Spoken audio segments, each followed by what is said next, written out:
So before we even get into anything today, we're doing Biz Camp again. And Biz it starts Camp. Biz Camp.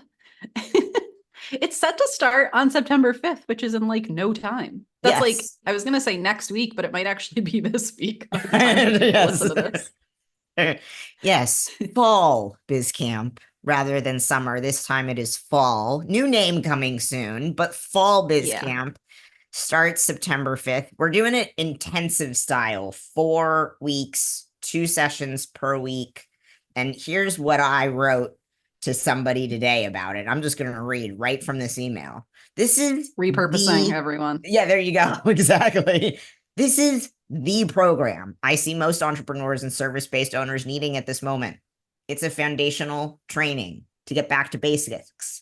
Basics, think business modeling, pricing, offers ecosystem, messaging, positioning. Don't know what any of those things are? Don't worry, we got you. Come join us.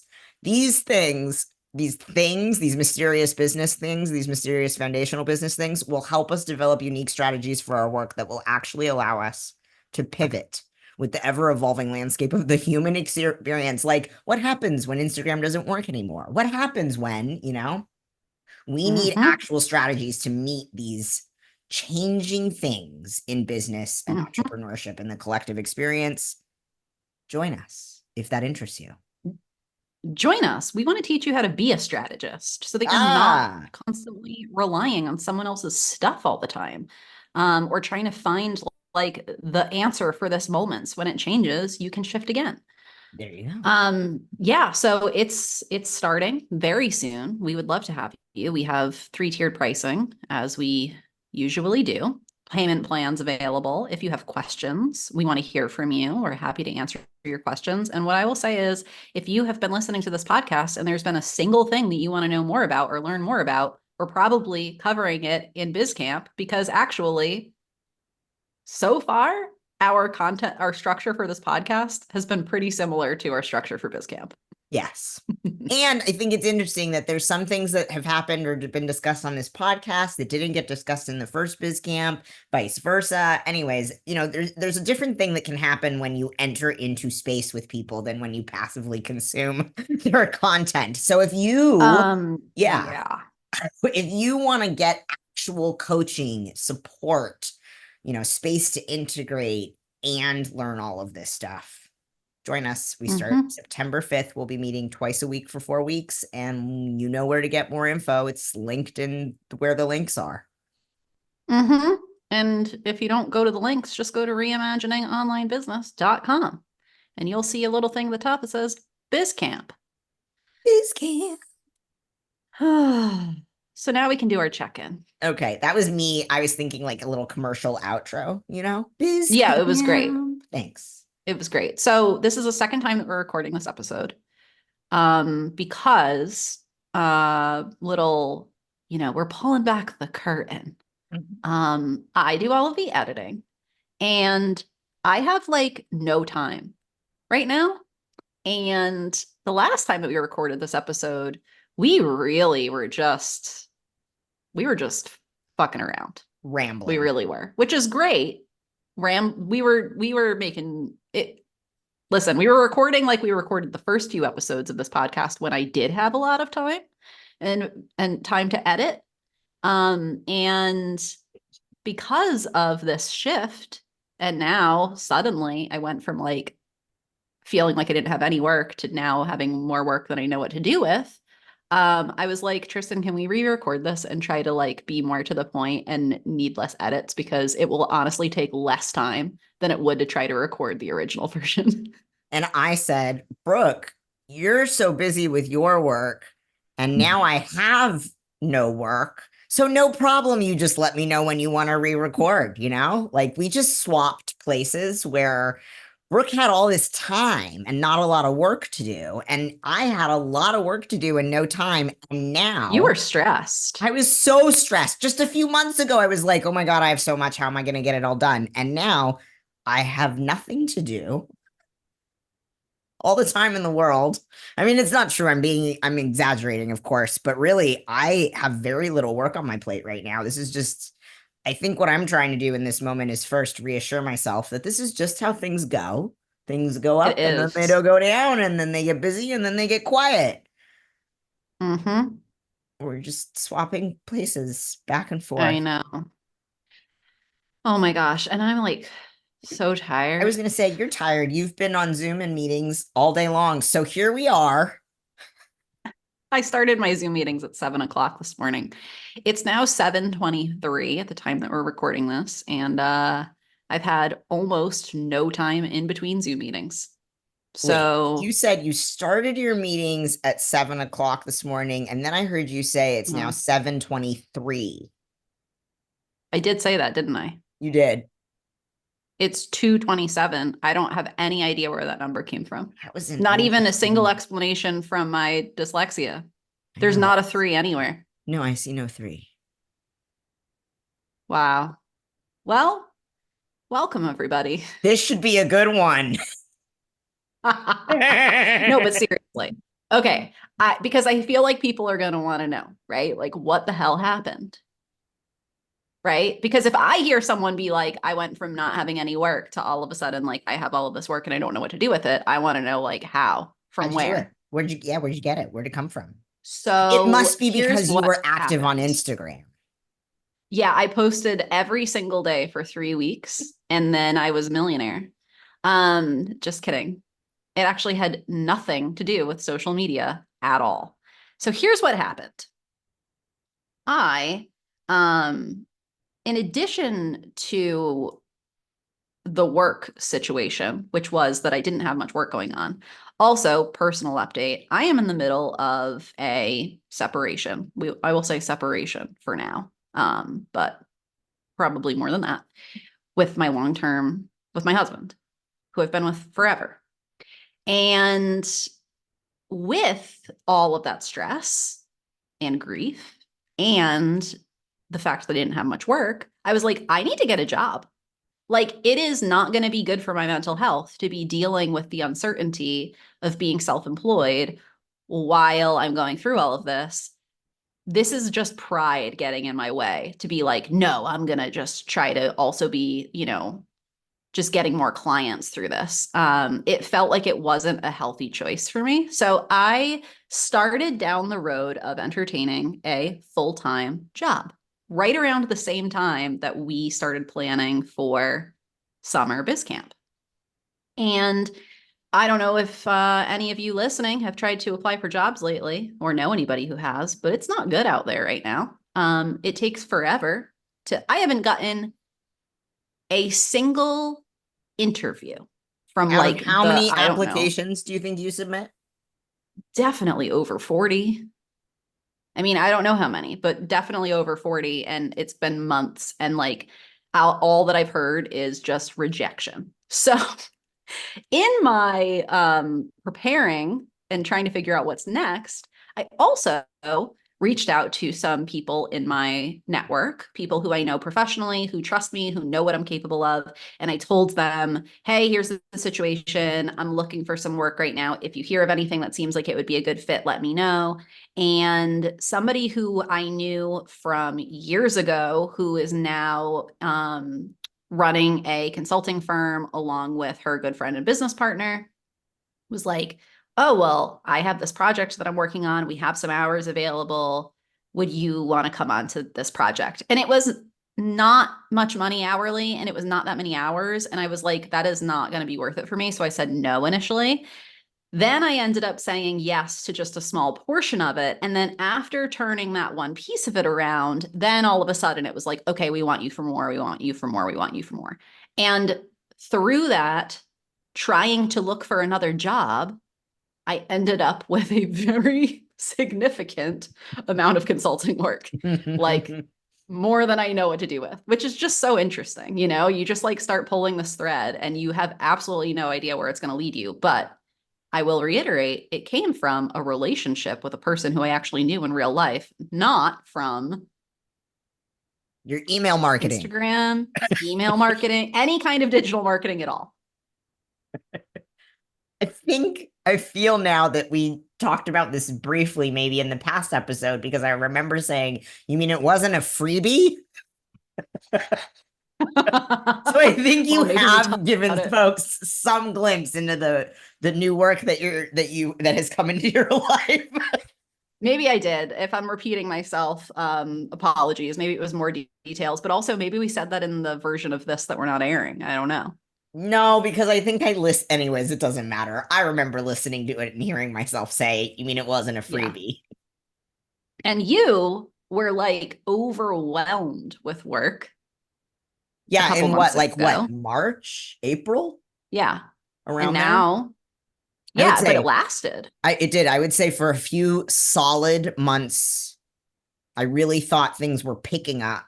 Mm-hmm. Several solid months. And I was Mm-hmm. concerned about my finances, but I was confident in my business that it was going to Yep. be okay. And now Mm-hmm. we're recording this on August 28th. I feel like the summer, I've seen a significant drop. Uh, Mm-hmm. and I feel like this is the second, if not third week in a row where I have very little work to do. And I'm trying not to panic. I want to, I mean, this is scary to say it, especially because, again, I think we've talked about this, but like being consultants or being coaches or being like people who teach how to run effective businesses. And here I am saying, like, hey, I'm struggling, but that's real. Like, this is what I'm saying is like, I think this is just like a normal drop that happens at Yeah. times, depending on the moment, depending on a whole slew of things. Yesterday I was in a bad space where I thought it was all over and I was going to just blow it all up. And then I had nothing left to give or offer people. It was just done. Today I feel a Mm-hmm. little bit more optimistic, Mm-hmm. but Yeah. I've I still got mean, only 1 hour long meeting tomorrow on my calendar and basically nothing. I'm like, this is it's embarrassing. so it's okay. It's so funny though, because this is how I felt through a lot of our recording this podcast up to this point. I felt like I was embarrassed because you had so much work and I barely had anything. And look at us right now. And this is the thing too. Like, I think it's also worth noting at this time last year, I was just like on a roll. And I had consistent work, and you were in a position where you felt like you didn't have anything. Correct. We came together, we brainstormed some stuff for your business, you launched a new offer, things went great, things went up for you and they went down for me. We Yep. totally switched places, and we've switched places again. Again. And I think that all of this is actually just like, I this is why I'm actually, I mean, I know that like this is the reason that we're having this conversation, but I just want to underscore, I'm glad we're having this conversation because so many people won't say when they're in like A a one lull. of those lulls, because they feel like it's embarrassing, they don't want to admit it, whatever. But that's why we have the image that business, like for successful people, is always this like steady linear thing, and Upward. it is just not. And I No. remember, I mean, I've been at this point, I've been working for myself for 5 years. You've been working for yourself for 6, 7. 7. I've never felt like it's just a long-term consistent period. Like even when I feel like it's going that way, um, there's just dips, there's peaks and valleys. It's just the way that it goes. And I remember saying to one of my coaches, like years ago at this point, I was panicking because this is the other thing too, right? So much of it depends. Your assessment of how your business is doing is often just your own mental health and you projecting things onto your business because you can.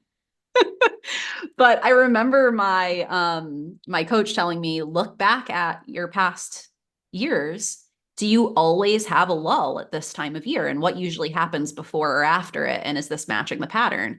And I realized, like, oh, my business follows a pretty consistent thing, like a pretty consistent trajectory throughout the year. And if I just knew that that's how my business operated, I wouldn't be freaking out right now. Also, to your point, sometimes you just need to like take a nap or wait until the next day, and suddenly you're not feeling nearly as much despair. I literally yesterday was like, I can't even send an individual email to someone who I know would benefit from BizCamp. because I don't feel like I have anything to offer, and I'm just going to come across as trying to sell this person. And when I realized that I felt that way, and I was obviously having a conversation with you at the time, I basically decided to quit work for the rest of the day, which really was me just quitting, trying to figure out what else to work on. You know what I mean? Yeah. And like Yeah. putting it aside. And I did. I took a nap. It didn't help, but I do feel much better today. Am I scared? Yes. Am I anxious? Yes. Am I optimistic? I am. I'm more optimistic today. Yeah. So, Yeah. but I'm still scared. I know. And And after we get off this call, I am going to look up and see, like, does this happen every year around July and August? If so, this is something I can count on. It's no reason to, either way, there's no reason to panic. It's not like we wake up one day and our work is no longer needed, or it's not like you wake up one day and suddenly everything you're doing is wrong either.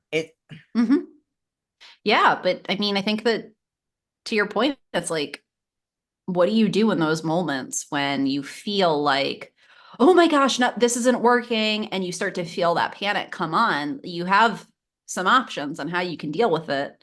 And if you notice that you're not in the right headspace to deal with it, you're better off not, because if you entertain the anxiety, the anxious spiral, like it's not leading anywhere good. Like anxiety is not going to lead you to your next brilliant idea. Um, you know? Please note that is the quote for the episode. Full quote. Transitioning into the episode now. I mean, I am, unfortunately, I feel like I have been, I don't want to say poisoned. My experience supporting my father for 15 years in his business was very different than the experience I am having in my business. And what happened in his business, for all kinds of reasons, right? Some of which we could probably identify and some of which we probably can't, is that it did have an upward trajectory, and we did steadily climb. And then it kind of just plateaued and stayed at like a really good spot for a while, you know? And we didn't have to do that much, is how it felt. Like we built it, it grew, and then it lived just as it was supposed to. And like, I'm like, I don't know why it works that way, but that's not how I see most people working right now as entrepreneurs. Do you think some people, based on whatever, like, can have that? Or do you think, of course it happens. or do you think like, okay, let's take, ready for the bingo card, everybody? Let's take Michelle Cassandra Johnson. Bingo. Hi, Michelle. Hi, Michelle. My perception, and this is funny because I have some behind the scenes knowledge about how her work grows, but my perception is that her work kind of, it's like she's got this generative thing and it just keeps growing. She's got the books, like she's doing all the marketing ecosystem things, even though she doesn't know that she's doing it necessarily, right? Like, and like Gary Katz, he had the books and he was, you know what I mean? Like, and so then I think, well, maybe it's the books. That's the answer. But I'm like, in my mind, I still have this idea that like Michelle's managed to do what Gary did, like create enough visibility and enough expertise and enough trust and enough of a body of work that now the business keeps going and you don't have to constantly be pouring in to make it keep going. That's my story of Michelle, at least. Well, I have a feeling that Michelle, without knowing anything about how Michelle's business works or whatever, that if she is listening to this, she's probably like chuckling Laughing a little bit because it's probably not exactly accurate. I know.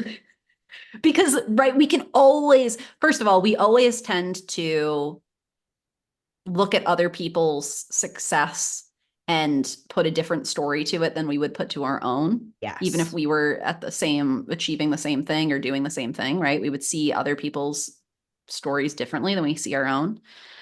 But what I do think is interesting, I'm listening to that and I'm like, I can think of two things that Gary's business and Michelle's business have in common. One of them being that I think these are two businesses that you know much better than me. Also, we're now just like getting into an analysis of two people's businesses, neither of whom were consulted. But but you know, first of all, I think that both of them really grew through relationships with people. And I Agreed. don't know about Gary's story necessarily, but I do know enough to know that like it's not like that had to have come on some level from knowing people and like knocking on doors. You know what I mean? I'm like just Yeah. making asks on a personal level. You And I did. know that Michelle has really deep relationships with a lot of people. Yes. That matters a lot. Yep. But also, they both have some kind of body of work that is also being facilitated by other people, Yeah, not just and themselves, right? but I'm also thinking the other commonality is not only have they touched people across the country in person, all kinds of people, Mm-hmm. right? Both of them, my father and Mm-hmm. Michelle. But also they have published books, they have Mm-hmm. contributed articles, they Mm-hmm. have been on podcasts, and they have established recognition in their Mm-hmm. industry through more than one medium or space or activity or process. And it's Mm-hmm. the same thing I was saying earlier about the like marketing ecosystem that Yeah. I mean, the only other business, the only other people who I can think of who are in a similar position where, from what I can see, it's like, wow, the work, it just really is not ending anytime soon. And like, it's just, it grew unbelievably quickly, are also working heavily in person Mhm. and have relationships that are resulting in being recommended for things, word of mouth. Yep. They're getting connections because they know the right people who will put them in those In the rooms. spot. And Yep. and part of that was because they were, you know, they were in the right rooms to meet those people that gave them those connections, right? But either way, it's like actually being in spaces with a lot of people and developing relationships and connections, and it not just being throwing marketing materials out into the ether of the internet. Thank you. On that note, Yeah, I think this actually leads nicely into today's conversation. it does. And in the version of this that we did not save because it would have taken me probably 4 hours to edit, um, you've said, I think that segues nicely into the next conversation, into this conversation. And I said, every time that you try to discover a segue, I undo the segue because you forget the way that I edit this show. We do a check-in and then the music starts playing and then we just start talking about the content on the other side of the music. So Well, this is where the music's excuse me. gonna this is where the music's gonna start playing. I was gonna Okay, here we say, go. cue the music.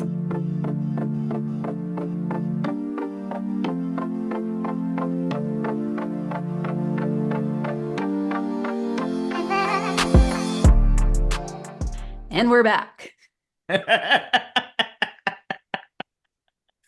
Brooke, let's talk about different types of content. Yeah, so we're talking about content marketing.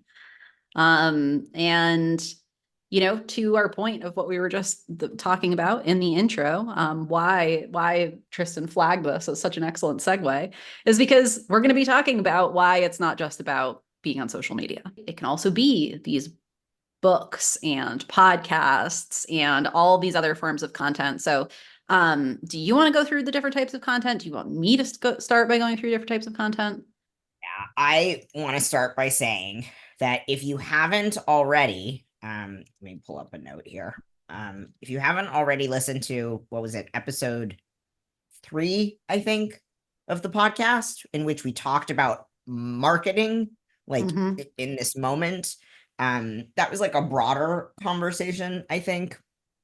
And we're going to narrow it down today when we talk about content. And to Brooke's point, when we talk about content, we're talking about any way that you're articulating, right, or expressing or representing your work, your ideas, your labor, your expertise. So this could be articles, books, blogs, newsletters, the stuff you put on social media, live trainings, right? Recordings of those trainings, the curriculum from those trainings, Mhm. podcasting, being interviewed or hosting, sales pages, any sort of resources you've made in your work, like an ebook or a PDF or a guide or something, any sort of video, any sort of advertisement that you've put out, right? A flyer.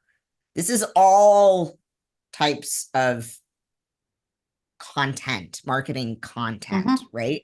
And I think so Mhm. often, and especially right now, I feel like we do this thing where we say the internet when really many of us mean social media, or we say Instagram, or sorry, social media when really we mean Instagram, or we say marketing when really we mean Instagram.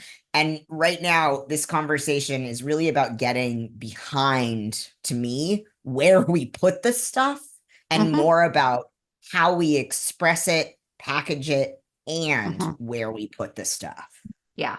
And I want to say at the top of this conversation too that a big part of why we want to have this conversation, or I guess I'll say a big driver behind the form of this conversation, maybe, is that um, it's not enough to just create content, and it's not enough to just create content that people like, right? Because it needs to, you're doing it for a reason, which is for it to ultimately serve your marketing and ultimately result in you getting paid.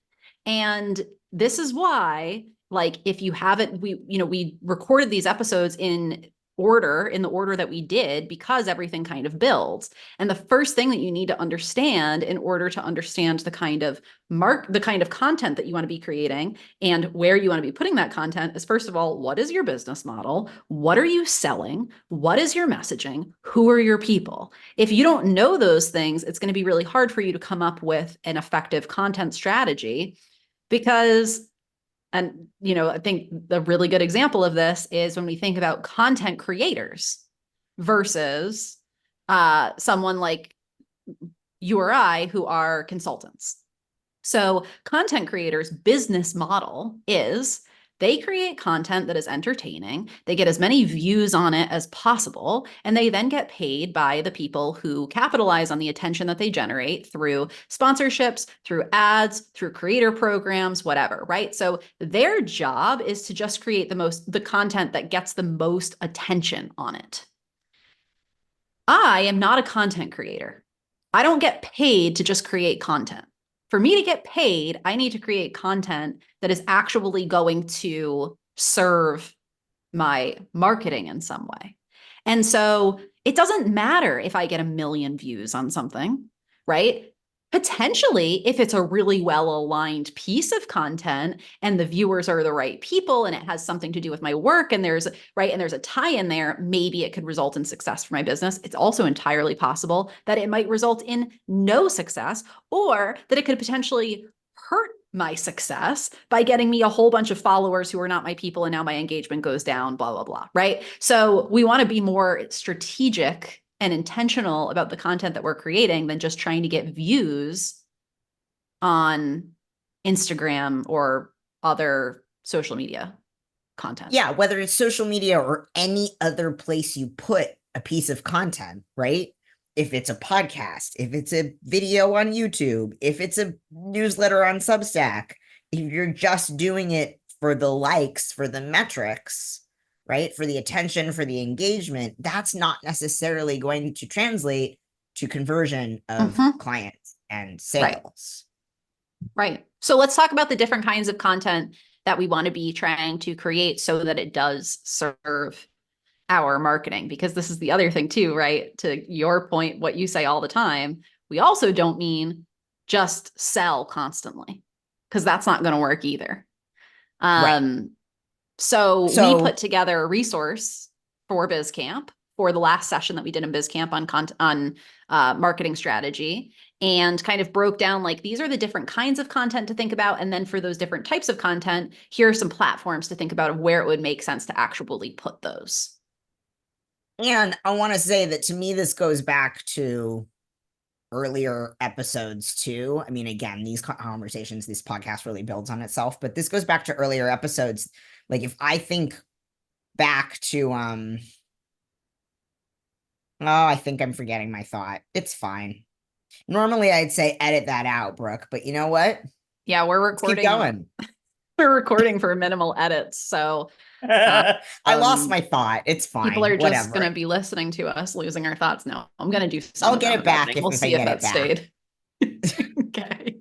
Well, okay, so, I mean, here's some of the different types of content that we're encouraging folks in BizCamp to think about. And I think we could break these down into more categories, but if we think about them in three kind of broad categories, it looks like you have remembered your point. Would you like to put that in there before we get into our three broad categories? No, you do your three broad categories or our three broad categories, and then I'll share my point. Okay. So the first thing to think, and by the way, when we say my three broad categories or our three broad categories, we did not make this up. Again, like None of it. I feel like I keep saying, wanting to say this because I want to just be like, listen, people, there is stuff out there that actually has been tested over time by a lot of people. And we know that like it, we know how it works, and it doesn't need to be proprietary to be really valuable. And in fact, when we don't learn about the basic stuff and only want to learn about like, people's frameworks that they created for whatever specific purpose, we miss these things. So you want to be thinking about content that is for new people or content that is intended to get new eyes on your work or draw new people in. That's the first kind of category. The second category is content that creates trust and builds your relationship with the people who are already in your audience and nurtures them. This could be through providing something really valuable, providing them something helpful, sharing things about yourself, about your values, right? And then the third piece is the content that's focused on converting the people who are already in your audience into sales. These are the three different things that you want to be thinking about. And if you're only doing one of them and you're not doing the other two, it's not, your content strategy is not going to really come together the way that it could. And the thing that I wanted to echo back to in an earlier conversation was, at least I think it was on this podcast, that you shared you did research about some of the trends right now in business, for lack of a better word. And one of the things you learned was that people are more than ever focusing or aligning their spending with values, right? Yep. And so to me, a big part of this is like, okay, so we've got the three types of content, like the three, let's just say purposes, right? Introduce, meet new people, get new eyes, nurture, build trust and connection, educate, inform, and convert, right? Talk about your offers, the value, why people should work with you, etc. And amidst these introduce, nurture, and convert, we also need to be thinking about like, okay, when was the last time I shared something about my values? When was the last time right? And this is what I'm trying to ask myself too, when I look at the three types or the three purposes, introduce, nurture, convert. I am always thinking, okay, I've been nurturing. I know that I'm good at nurturing, right? What I am not good at, I think, is converting and introducing. Now, you would say I'm good at both of those things, definitely introducing. But my point is that I'm always going to look at my calendar or my marketing and say, when was the last time I was in front of new eyes? When was the last time I met a new audience? When was the last time I introduced myself in my newsletter and said something about what got me to where I am in the work that I'm doing? I'm like, oh, somebody make a note of that. That's a great newsletter. You know what I'm saying? Like, so that we're not just, and this is, I know you were leading me into like talking about how we can't just sell, right? We can't just show up in any form of marketing space or any form of content and say, here's this thing, come pay me. Here's this thing, come pay me. We have to tell a story. We have to develop relationships, to your point. We have to build awareness of our expertise, right? And the conversion will come. Yeah, that the conversion piece, it's like, it's almost like you have to trust in these other two pieces of Yes. your marketing.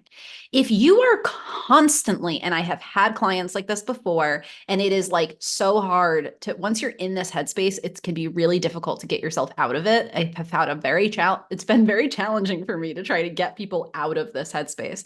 If you are in this headspace of like, buy my stuff, buy my stuff, buy my stuff, buy my stuff, because you're frustrated that no one's buying your stuff, the first thing you need to do is stop trying to sell so hard, because that's probably part of the reason why people aren't engaging in your work, is because all that you have to say is buy my stuff. And by the way, I'm not great at the nurturing piece, at least on social media, right? Like, and when you were saying that you're not great at the introduce and convert piece, I was thinking to myself, on social media, maybe, but I see you doing it in other places, which we're going to get to, right? Because again, when you think about these different types of content, you want to also think about different platforms, and we're going to get to Yes. that. But nurturing is not my strong suit. If you go to my social media, you will see me selling a lot, at least in my grid. But what you might not see is, like, for a long time, I was just living in my Instagram stories, like showing people my life, like all the time. I don't do it nearly as much anymore, but it worked really well for me for a while. And it wasn't even necessarily aimed at my work all the time. It was just like developing a relationship with people because they could see who I actually was. And I think that the values piece goes into nurturing, because again, I think of nurturing as relationship building. That's how I think of nurturing, right? Showing people more of who you are, also, and building trust. And one of the ways that you do that is by just showing people yourself personally. Another way that you do it is you show what you do. And think about it that, I have said this a bunch of times on the show before. You're the one asking people for money. Like, you're the one showing up and being like, hey, give me a couple $100 or thousands of dollars or whatever. The least that you could do is show people some evidence of the fact that you can actually do what you say that you do before you expect them to pull out their wallet. Like, come on, you know? Yes. And this leads us to, I mean, we should really quote that in a quote card at some point. Just search the transcript for quote card and we'll make sure that we get all of Oh, those. that's a good Anyways, idea. talk about making content easier, you know? But the other thing I'm thinking too is, I mean, should we talk a little bit about the fact that different types of content should be evaluated with different, like, we're using different content for different purposes. So saying, for example, this newsletter didn't get as much traction or this social Mm-hmm. post didn't get as much traction, it must mean, you know, Mm-hmm. Yeah, X, Y, and Z isn't necessarily a fruitful way of looking at things because different content serves a different purpose. exactly. It shouldn't all be about getting a bunch of likes or a bunch of views, right? But some of it should be. So, like, I do want to just acknowledge, this piece of it. It makes sense to hold, in order to illustrate the different ways that we can measure the success of different types of content. It makes sense to hold at least the platform constant. And so, if we talk about Instagram in this example, right, we are Yes. going to get to the other platforms. So bear with me. If you're like, you said you weren't going to just be talking about social media, but all you're talking about is social media, we're getting there. But if we are talking about social media, right, like, content that is intended to get you in front of new audiences is content that should be shareable, and that you want to get a lot of views and shares on, right? You might not get a lot of website clicks from it necessarily. You might not get a lot of saves from it necessarily, right? But you want to get it in front of new people. So you want it to be shared a lot. You want it to be seen a lot. Whereas something that is focused more on nurturing, like building that relationship or showing people that what you do and delivering some amount of value, I would say saves would be a really good thing to look at. I do think that Saves and shares too. shares are still a great thing to look at. I also think comments, right? Yep. Getting people to engage with the content. So you're looking more at that, like, overall engagement and not just reach. So I guess we Yes. could say In the first category, we're looking more at reach. The second category, we're looking more at engagement. The third category being conversion. That's where don't expect that many people to engage with it or like it if it's just like a marketing asset, right? That's not the point. And you've told me this a bunch of times before, like, yeah, people are not going, it's not going to get a lot of engagement, but when you put something out that is engaging and now someone clicks through to your profile, they can at least see somewhere on your grid what you have going on, right? And so that type of content is, you want to be looking at like website clicks and how many people are, right, clicking through to get more information, or maybe DMing you about the program or something like that. 3 different ways of measuring the success of the content based on 3 different purposes of the content. Yes. And keep in mind, and this is something that you and I were just talking about as I was studying my metrics recently, I think over the last 3 months or something, click through from Instagram to my website has been really minimal. Like, I can't remember, maybe 20 over 3 months. That's not a lot. So my point is that conversion, right, is not necessarily 1-to-1, right? Like, even if you create the content that is to convert, right? Like, let's say it's the primary marketing asset and it's telling the story about the offer that you're promoting and marketing. That is really important. We need that. We need that branding. We need that story. We need that visual cue.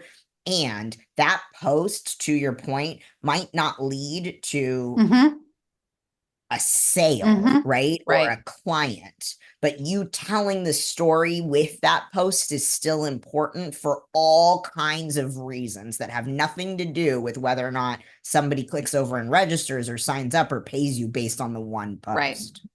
I can think of numerous examples right now of people who I know or have worked with in the past who are amazing at getting new followers. They are amazing at creating engaging content. They are amazing at creating relationships with their followers, like building that sort of thing where their followers feel like they know who they are and are really into them. And people have absolutely no idea what they sell, how to give them their money, and it is a dead end because there is nothing focused on that conversion piece. That conversion. And people don't know what to do. It's like they land on the profile and it's not easily accessible or findable. You're going to lose them. And it might also be an offers design, yes, and messaging and branding piece, right? Like, there's so many different well, yeah, things and going to our point from before, it also does all need to be aligned with your offers and your business model and your messaging. But hey, that's what BizCamp is for. That's what BizCamp's for. So yeah, let's talk about the platforms. Great. So first of all, I mean, do you want to just break down like all of it for the podcast listeners? No, I think, well, I mean, that might be overwhelming. We could do it, go through all of the platforms. But what I think could be helpful would be to maybe give some examples of like, for each of the types of content, right? Doesn't need to be social media. And in fact, in some instances, it might work out better for you if it's not social media. And so where you're creating these, so for example, if we're thinking about people who are just meeting you for the very first time, they don't need to be meeting you for the very first time through your social media post being shared. They might be meeting you for the very first time because you guest taught in a program that they were in. You did a speaking engagement. You went to a networking event. Right? There's so many other possibilities. They found you, they searched for something and they found you through Google. So yeah, maybe you teach a free webinar. Maybe you have a podcast. Maybe you have a LinkedIn situation, because depending on your line of work, LinkedIn can work for people. It's really good for organic growth right now and actually getting eyes on. It's a little bit more, it's still a little bit easier from what I understand to get your content seen there by new people. So, right. So we're not just saying, okay, you need to be creating content to get new eyes on your work. Go and start dancing in your reels. Like, that's not the point, right? If that's not what you want to do, if you're great at that, at growing your audience through creating content that gets shared and gets a lot of engagement that way, cool, leverage that. If you're not, there's so many other things that you could be doing. And what you want to be asking yourself is, where can I get in front of new people who I don't already know, who has access to the people who I want to be in front of? How can I build a relationship with them? Where are these people already spending time? How do I get in that room? How can I participate in some of those things and be active in that space? And then that might be enough, you meeting these people, or it might mean that you then, get a speaking engagement or you get a guest teaching spot or whatever, right? And in those instances, then you want to be thinking about, what do you want to be the piece of content that people are getting from you the very first time that they're learning about your work, right? It's probably going to be relatively basic. It's probably going to be like an introduction, and it's probably going to focus on shifting their mindset toward why what you do is important, right? Yeah, very cool. Yeah. And then, do you want to talk about the nurturing piece options? Yeah, nurturing, I think, it's interesting. It's like we can introduce, nurture, and convert with a lot of the same content in some instances, right? And in the same places in some instances. And nurturing specifically, I think of like being featured in a magazine. Like for example, oh my God, Alexis Pauline Gumbs, that's who it was, right? In the New York Times talking about Audre Lorde. I don't know, it's amazing. I'll link to it. Like media features, boom. So for right? sometimes, so that might introduce you to new people, but it might also build trust with people who have already heard of you before, and now they're seeing you in this other place and they're like, oh shit, She's in the New York Times. Don't get me wrong. I'm trying really hard not to pedestalize the New York Times. And also, I still pedestalize the New York Times. Also, it doesn't need to be the New York Times for you to be featured in a news article that No, matters, but or a like media outlet. Yeah. a media feature, or hey, even as I say all the time, showing up in somebody else's work. Like one of the easiest ways for me to build relationships with people I want to be in community with is to find the workshop that so-and-so is teaching and go to it and start talking to the teacher and talking to the other students in the space and actually participating in the training and engaging in what's being offered. That is an incredible way to network and meet new people and nurture connections, right? Yep. Yeah. And I always think about newsletters as like a really classic example too of nurturing, because of the fact that it's a good example of one where you don't want to put, well, not that you don't want to put necessarily, but like your newsletter is not the place for all of your introductory content, like content that's for people who are just meeting you for the first time, except maybe in like a welcome sequence, right? So you might have it so when people first sign up, they get like that more introductory content. But your newsletter is not getting you in front of new people. I understand that Substack is a thing. I understand that there is an algorithm that puts you in front of new people.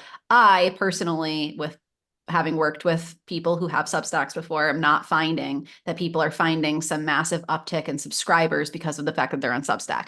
Generally, your newsletter is a place for you to nurture relationships with people who already know you. And they are ready for a different type of content than people who have never heard from you before. Yes. Right. And so you want to be thinking about, okay, these are people who already know me. They've already said, yes, I want to hear from you in your newsletter. They've already maybe heard you at a speaking engagement and then came and followed your Instagram and then maybe also got on your newsletter. They're people who you already know, and now you're showing up in one of their trainings or in something that they're running to support them and to further build that relationship. It might be, where could you share social proof, maybe not in the form of testimonials necessarily, but in the form of, hey, look at what I'm doing today. Or I was just working on this project and these are some things that I learned along the way, right? Like just to kind of show like that you actually do this stuff. That goes a long way as well. And there's certain platforms that it makes sense to do that on, and there's certain platforms that it doesn't. Like, I don't want to hear that from you at a speaking engagement, for example, necessarily. Right. But I would love to see it on your Patreon or your social media or in your newsletter. And by the way, when you create this content for one of those spaces, we've talked about this, right? You can reuse it for another one of the spaces. So then the conversion piece is the, hey, here's what I do and what I offer. Doors are open. Here's how you can come and work with me. An actual invitation to come and work with you, where you're sharing the value of what you do, the outcomes people can expect, probably additional social proof, and a direct lead in to working with you. And you can do this in all sorts of places, but there's places where it's probably going to be more impactful than in other places. Probably places where people already know you and have already gone through some kind of nurturing process. That's probably going to be right. If you give a sales pitch at the end of a speaking engagement where it's the first time people have heard from you, you're probably not going to get as much traction as you might have if instead you gave them something of value, and invited them to come along and, join you on Instagram or on your newsletter or in some other place. And then after a little bit of backing up all of the things that you just, you made a great impression on them. Now you're backing that up, and showing them more about you. And now you sell the thing and you're probably going to have more success. Yeah. So So, this might look like actually thinking about uh, uh, uh, where we already are. Like if I have a scheduled speaking engagement or a teaching engagement, is there a chance to use that space to not just introduce and potentially nurture, but to also convert? And how would I do it strategically and skillfully, right? But also, your sales page for the offer on your website is content, right? Your newsletter would be a good place to share content that converts for this offer as well. Your Patreon, I mean, the list goes on. yeah. So let's talk a little bit about creating content, making creating content easier, maybe repurposing content for different platforms. And I feel like this is really your wheelhouse. So I'm gonna let you take it away. Well, I think the way I want to start this is actually by saying something about the SEO conversation, which I am, still learning in real time all the time. SEO is, it's a vast, expansive universe. It's like when people tell me that their brains kind of go offline when they see spreadsheets, or when I start talking about business models and stuff, and I have to like hold space to lead them into it in a way that actually makes sense. I don't know what it is about SEO. It makes total sense to me. I've heard the things I need to do a million times. And when I think about actually implementing it, my brain turns off. Like I don't know why implementing it feels so hard. And I don't think you're alone in that. I want to back it up though and just clarify. I think when we're talking about SEO in this moment, and by the way, shout out to Meg Casebolt, who's like the one person I'm actively learning about SEO with. Go to joinfruition.com and watch the free workshop that Meg taught on SEO. It's very good. I'll link to it. SEO, first of all, can be a tool to introduce, nurture, and convert. So it can serve three different purposes. And there are so many different ways to create or set up or improve our SEO results or whatever. I don't want to say optimization because it's built into the term. But my point is that to me, I would think first, okay, sure, I need to figure out what my keywords are for my site and like my tag description phrases and header 1 and header 2 and whatever else. I don't even really understand all of it. I'm wondering if actually some people might need us to break down really basically what SEO even is. Okay. Great point. SEO stands for search engine optimization. I'm going to keep this short, I swear, because I'm sensitive to our time. Search engine optimization, meaning it's a reflection of how well Google is indexing your site into search results when people might be typing in words that relate to you or your work. So we can, or some other search engine like Pinterest or YouTube or something like that. Something that relies on people to type something in a search bar and then results come up. Yes, and actually, my understanding is that Instagram is working according to similar This is also my SEO understanding. Yes. It's frameworks, getting like better at it. Like you can search for, yeah, all keywords. kinds of stuff. Yeah. So we want to set up effective keywords and all kinds of things on our site on both the back end and the front end, like what's visible to people, but also coded, embedded into the site on the back end. Likely your website host or platform, if you Google search like my website host or platform like WordPress or Squarespace or Wix and SEO, you will find information about this. The point that I want to make right now is what I'm learning from Meg in real time, which is it's not just about setting up the keywords or optimizing your freaking headlines or whatever. It's also about creating content that is specifically geared to introduce, nurture, and convert. Exactly. And that Exactly. content, this leads us into the repurposing conversation. To me, if you can identify, like, should we use the classic example of Tanya Geisler?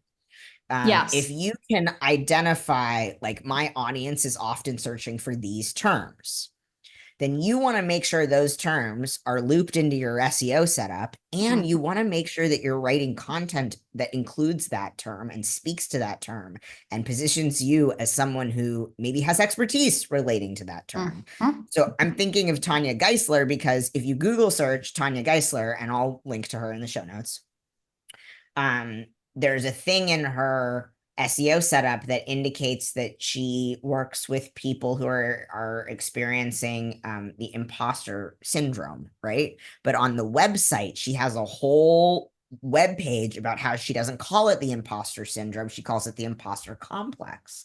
But by putting both of those words in the title of the article, or maybe just putting imposter syndrome rather in the title of the article, more people are going to find her by searching imposter syndrome, even though she doesn't speak about the imposter syndrome in her work. She speaks about the imposter complex. So my point is, and this is what Meg really helps me with, is understanding what your ideal client is searching for and making Mm-hmm. sure you're positioned with the content Mm-hmm. for them to find you in those Mm-hmm. search results. Mm-hmm. And yeah, Now, and that the and when content we create that, itself, yes. yeah, that the content itself is accessible for people who are just finding you for the first time. And when I Yes. say accessible, I mean like written for somebody who doesn't know this stuff yet and is just being introduced to your work. And also that it is speaking to the things that they're probably searching for. Because if somebody is going onto Google, right, like think about your own experience on Google. You search for a thing, you get maybe someone did a great job with their keywords, they're coming up toward it's coming up toward the top of the page. You click on it, you get onto the page, it doesn't have what you want, you're immediately going to click off, right? So getting the search terms, the keywords right is not enough. You also want to make sure that when they land on that, you're actually answering the question that they have and giving them valuable content, right? You're not going to trick people into sticking around on your website at this point. Yeah. So my goal, for example, is I have like a running list, but this is going to inform my content marketing for months to come, if not years to come. I have a running list of topics that I could be writing on. Of course, again, actually writing and getting it done is a whole nother conversation, but I have a running list of topics that I could be writing on that will be excellent for boosting my SEO with my website, and I will take that content and immediately make it into a carousel slide post for Instagram. I will take that content and immediately put it into a newsletter. It will likely also be repurposed into sales pages from time to time, into captions from time to time, right? So that one piece of content that hopefully helps Google locate me more for my ideal person. Mm-hmm. And I'm thinking even like the example you and I have been using a lot is me realizing that like my ideal client right now in the equity inclusion work that I do is not searching queer and trans liberation training or queer and trans justice training or trans equity inclusion training. They're likely searching allyship training, right? Mm-hmm. And so I've got to start using the word allyship. It's not the what word I want to use, but maybe one of my articles is why I don't use the word allyship, right? Mm-hmm. And that goes on my website. People find me, then they want to learn more, and then hopefully they'll come into the program. Yep. Incomplete. It doesn't need to be, you don't need to keep coming up with new content, I think is maybe That's part of the part point of of the that. it's not just like you don't have to keep coming up with new content. In fact, we shouldn't. Yeah. Yeah. And that's the thing I want to start saying to people is like you actually should not, because if we're constantly creating new content, we're probably missing the repetition that is absolutely needed if we're going to Mm-hmm. continue to nurture and convert. Mm-hmm. So I think one of the things we wanted to talk about was like, okay, what's working in 2024 as far as content when the landscape keeps changing? To me, it's like the same freaking conversation. Like if we are going to keep meeting an ever evolving landscape of how people are making their decisions with their time and their money and their resources, we have to get more strategic with setting up the foundational pieces that will support us in pivoting more easily. And to me, this strategy in creating content is probably one of the best things any of us could do right now in Mm-hmm. terms of stepping back, saying, what are my key pieces to boost SEO that my ideal client is searching for, etc. How do I create content to meet that need? How do I then repurpose it? Then I can repurpose it over and over and over again in different ways. And Mm-hmm. I'm reinforcing, strengthening my brand. I'm strengthening the nurture, right? And strengthening hopefully the conversion. And I think it will help me when everything goes out the window and when I don't have enough energy to think about what kind of content to create Mm-hmm. because my life is, fill in the blank. Mm-hmm. Yeah. And Yeah. it really also, I think, builds trust to have a depth to like to have multiple pieces of content available that show like, hey, I wrote this article on this topic years ago, maybe, and it's the same stuff that I'm talking about now, right? And I might have updated it and I might have some additions, but like this is not, I'm not just jumping from thing to thing. Like this is what I have been doing. This is what I do. I think that it builds trust.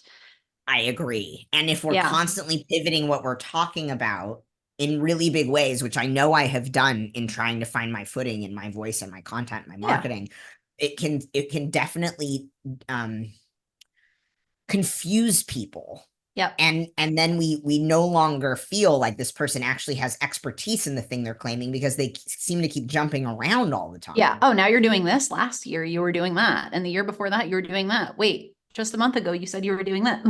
Right? Like And so it that can also, be. and I think maybe this is a good way to kind of start to close it out, is to say if it feels like something isn't working, the answer isn't necessarily to ditch it entirely, right? And Mm-hmm. sometimes, if for example, if I can't effectively sell a particular offering, it might the answer might not be the offer is bad and I should just get Yep. rid of it and stop talking about doing that part of my work. The answer might be something else. And the minute I stop talking about that part of my work, people are going to forget that I do it. And then Mm-hmm. if a year from now I decide to do it again and try in a different way, they're going to be like, wait a minute, I thought Tristan stopped doing that. Yeah. Or how come Tristan hasn't been talking about that for like ever, right? Yep.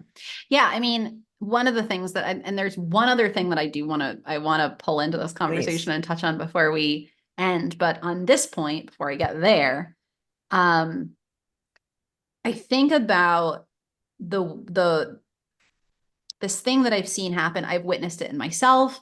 I've witnessed it with clients where it's like we feel like we aren't getting feedback or response from people that they're into our work or that they're interested, or we're maybe not getting bites on a program. And then we start to lose motivation and we stop talking about it. And the thing is, like, if you don't believe in it and if you are not creating the momentum and saying, hey, I'm doing this thing, like, why would people are not going to want to be a part of it, right? It's like they're not going to get if you have a I feel like I heard this from somebody somewhere, but like if you have a ticket to get to go somewhere, right? And like the bus is just sitting there and it's not going to move until it's full. Like, no, I want to go onto the bus that is moving one way or another at the time that you said that it was. And that is going to be the one that ends up filling up first because everyone can rely on the fact that it's actually going to happen, right? You can't be waiting on other people to be excited about your work to indicate whether or not that's what you should be talking about, because you need to generate that, right? You need to figure out a way to generate your own interest in your own work and commit to it enough. Yes.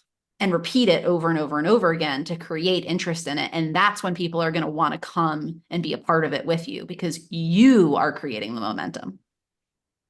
Yes. And I always say I don't want to do that in a manipulative or phony way. And I also just want to acknowledge in this moment, I sometimes push through self-doubt to get the thing out and talk about the thing, even when I don't fully believe in it. Not because I know I don't believe in it, but because I know that I do. And I know that my self-doubt is there, and I've got to do it even with my self-doubt. Yeah. Listen, I used to teach a 3-month program, basically just on dealing with your own mental bullshit. So I feel like I could go on about this for a long time. But here's what I will say. If you allow your day-to-day mood fluctuations to be the thing that determines whether or not you show up to your business, it's not gonna work. It's not gonna work. And I say this as a person who has some pretty significant mood fluctuations. As a person with some hormonal stuff, like PMDD and ADHD that intertwine in such a way where once a month I want to burn my business to the ground, and I feel like nothing is worth even trying. So I feel that, and I know that it's real, but it's like you have to be able to look at yourself and say, I'm in like a weird place today. I'm telling myself this story that X, Y, and Z, but I know that this work is valuable. Either set it aside right now and don't show up to your marketing in that moment, or give yourself a talking to about the fact that you're telling yourself some stories that aren't true. And like it's not ideal, but like you are the one running the show. So yeah, I want to demystify the idea that, like, first of all, either one of us have figured all of this out and we've got it all together all the time, right? Or that somehow you and I have achieved some sort of upward growth that is just like, constant or consistent. And I also want to demystify the idea that, like, we show up to our work every single day and feel great and confident and sure, yeah. In fact, I feel like I just cut you off. No, I was just going to say, if we waited until we were confident and sure to show up to our work, I might be dead. You build confidence by doing it and learning by doing it. And yeah. And one more point on this, and then I want to make sure that I touch on this final thing. The reality is that most of us have a window of what we tend to feel most days. Like we have a window of emotion that we're just used to. And no matter what the external circumstances are, most of the time, I am not saying that terrible things don't happen that have a massive effect. That is not what I'm saying. But I'm saying usually on a day-to-day basis, your external circumstances can change and you actually readjust to feeling the same way about it. So like before I got this contract that has me making consistent money again and very busy, the amount of money that I was asking for felt like a lot. And about 2 weeks in, I felt like I was not making enough money again. Like it happened that quickly that I just readjusted to telling myself the same story that I always tell myself, no matter how well I'm doing. So it's not just you, I guess is the point, or it's not like the people who seem to be making it like have some unbelievable confidence in themselves necessarily, right? It's just usually that they're just doing it anyways.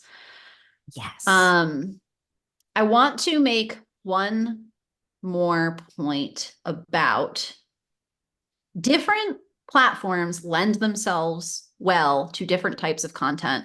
And we don't just mean introductory content, nurturing content, and converting content. We mean short form content versus long form content with more nuance versus not. If you are going to be relying on social media, you need to be able to make it to the point. You need to be able to make it grab attention, be easy to read, and get your point across in very few words. And it ideally also be semi-entertaining. If that is not your strong suit, don't rely on social media, because it does not matter how good your content is. It is going to be an uphill battle to get people to pay attention to it, because it is not the kind of platform where people have a long attention span. If you want to have a conversation with nuance, start a podcast. Start writing on, Medium, Substack, somewhere. But I guess I just want to say, like, play to your strengths and just know what your strengths are, and know that, you could be saying the same thing on a podcast, on social media, in your newsletter, in an article, but you're going to have to say it in different ways in order to meet the person on the other side of the screen in the way that they're expecting and are prepared for and have the capacity to actually absorb. So keep that in mind when you decide what platforms you're going to show up on and how you're going to format your content.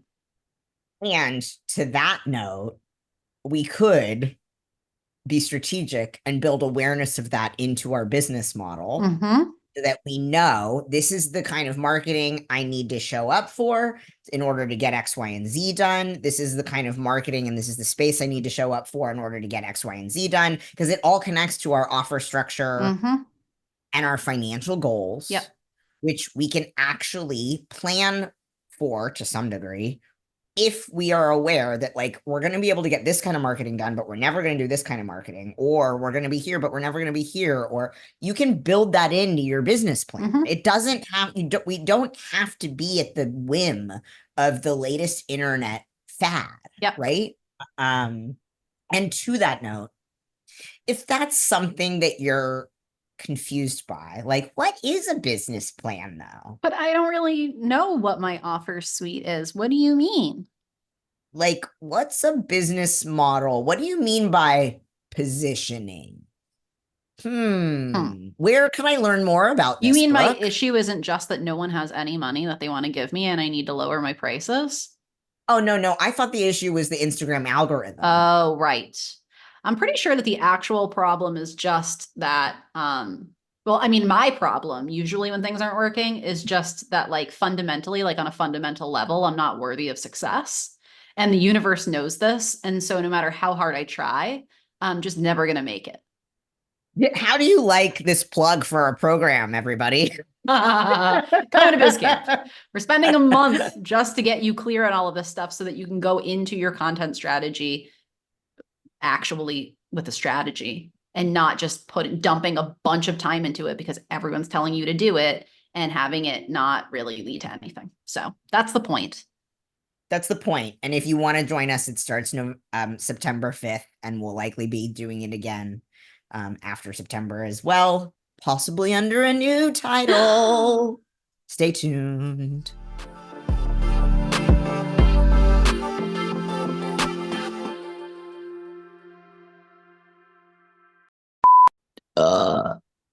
Nice opening. So much for less editing. No, I know that's going to have to go in the bloopers. We're off to a good start today.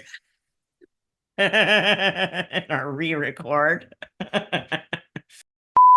That's it. That's all I got. My thought went out the window again. Why does this keep happening to me?